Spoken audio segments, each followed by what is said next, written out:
দেখো বন্ধুরা, আমি আবার চলে আসছি তোমাদের কাছে। এই দেখো, ওইখানে একটা থালার মধ্যে আমি কি নিয়েছি। লাল লাল উম, লঙ্কা, মির্চিও বলে, দেখেছো? এটা হলো আচারের লঙ্কা।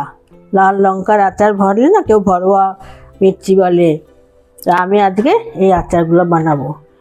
তার জন্য এই যে লঙ্কাগুলো এখান থেকে এই লঙ্কাগুলোকে ভালো করে ধুয়ে মুছে তারপরে নিয়েছি, কারণ কোনো নমি যেন না থাকে। রোদ্রের মধ্যে আধা ঘন্টা 1 ঘন্টা ধোয়ার পরে মুছে রোদ লাগাবে, রোদ দেখাবে।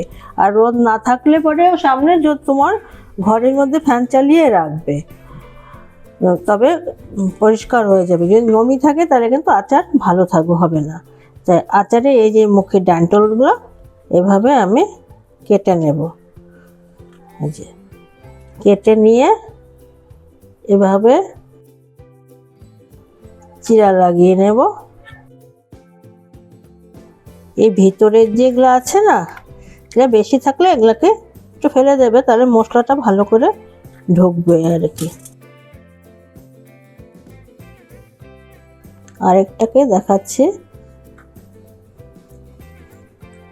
দেখো, কাটার সময় কিন্তু এপার ওপার করে দিও না, খালি এই যে এটাকে ঢুকিয়ে এভাবে এদিকে যেন না কাটে। এই যে আমি এখানে দুটো তো কেটে নিলাম, দেখালাম। এখন আমি এভাবে সবগুলো কেটে নিয়ে এখানে আমি আধা ঘন্টার জন্য ফ্যানের তলে রেখে যাব, কারণ এই যে ভিতরের যা নমি আছে এগুলা ভিজা পরে এগুলা শুকিয়ে যাবে।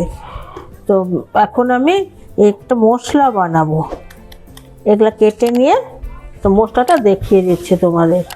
মশলাটা হলো, এখানে আমি নিয়েছি 2 চামচ ধনে, এই যে ধনে, আর 2 চামচ তোমার সাদা জিরা, আর 3 চামচ নিয়েছি তোমার মৌরি, সব বলে হিন্দিতে সব বলে।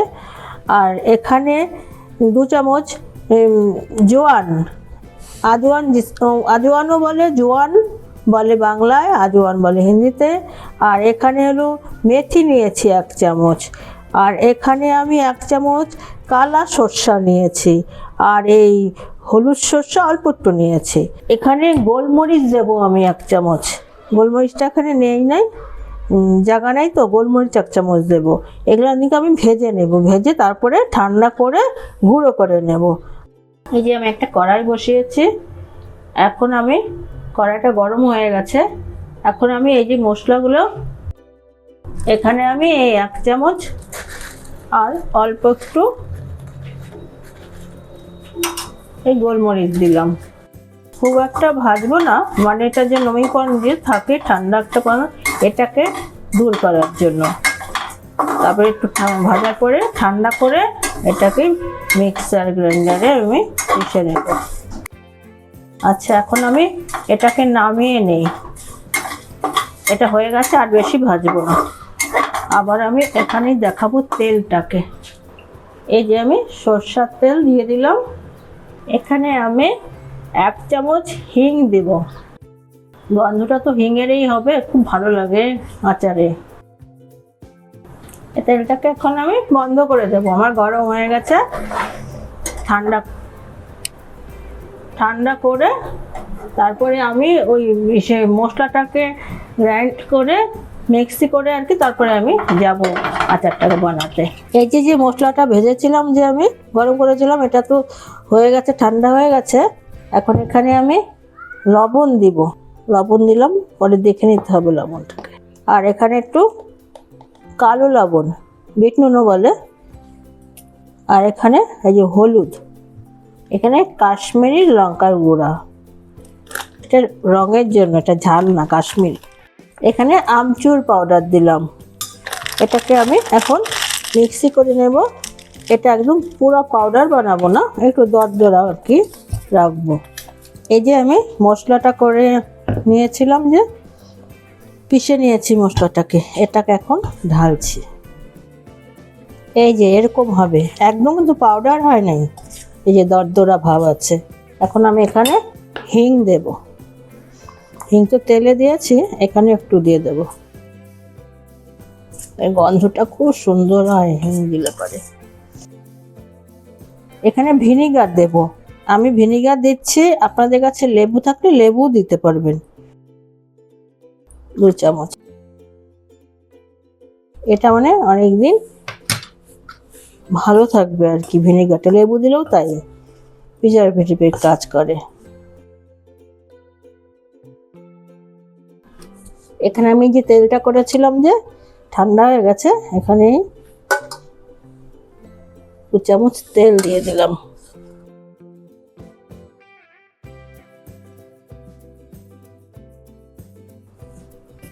আমি ওই হিংটাকে যখন মশলাটা পিষছিলাম সব দিচ্ছিলাম না, আমচুর পাউডার, তারপরে এই কাশ্মীরি লঙ্কা, তখন দিতে ভুলে গেছিলাম, এটার সাথে মিলিয়ে দেবো। এখানে না আপনারা একটা কাজ করতে পারেন, কালো জিরা, যে কালো জিরাও একটু মিলিয়ে দিতে পারবেন। কালো জিরা কখনো পিষে দেয় না, তাহলে খুব তিতা হয়ে যায়।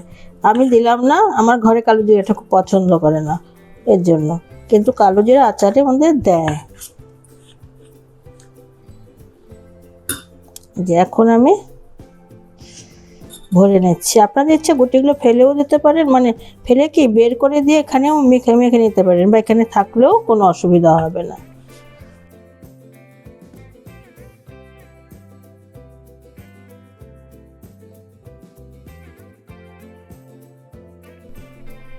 হাত লাগাতেই হয়, হাত না লাগালে না ভালো করে ভরা যায় না।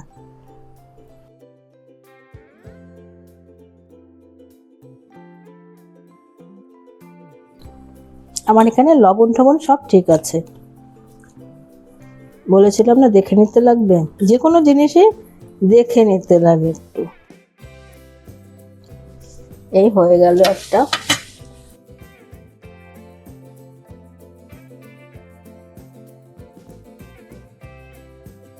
এভাবে আমি সবগুলো ভরে নেব।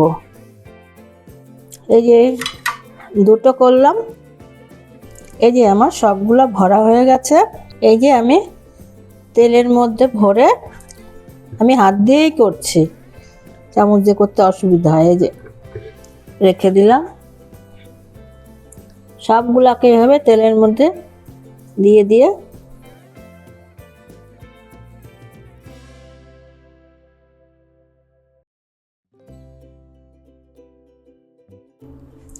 এই যে আমার তেলে চুবিয়ে চুবিয়ে সব ভরে নিয়েছি। এটাকে কিন্তু আপনারা বেশি দিন যদি এমনি যদি 1-1.5 মাস থাকে তবে তো এরকমই হয়ে যাবে, নয়তো তেল গরম করে এটাকে ভরে দেবেন অনেক দিন যদি রাখতে চান। আর আমার এখানে এই যে একটু মশলা বেঁচে গেছিলো, আমি এই মশলাটা দিয়ে দিলাম। আর এটাকে রোদ্রে দিতে হবে, মানে 7-8 দিনের আগে এটাকে খাওয়া যাবে না ঠিক মতন, কারণ এটা একটু ভিতরে গিয়ে 7-8 দিন পরে এটা ঠিক হয়ে যাবে, খাওয়ার মতন হয়ে যাবে। আর আপনারা চেষ্টা করবেন কাচের জারের মধ্যে রাখতে, ভালো করে ধুয়ে গরম একদম রোদ্রে শুকিয়ে, আমিও ভালো করে ধুয়ে রোদ্রে শুকিয়ে তারপরে নিয়েছি, নয়তো খারাপ হয়ে যাবে। আর জলের হাত লাগাবেন না, এটাকে যখন করবেন চামচ দিয়ে বের করবেন। তাই এই যে আমার মির্চি দেখতে পাচ্ছেন তো, এইভাবে আমি পরে এই তেলটাকে পরে দিয়ে দেব। যা এটাকে খুব ভালো হয়, আপনারা লোভই সামলাতে পারবেন না। এটা যখন হয়ে যাবে না, একেবারে রুটি পরোটা যা কিছুর সাথে, ভাতের সাথেও আপনারা ডালের সাথেও খেতে পারবেন, খুব স্বাদ হয়।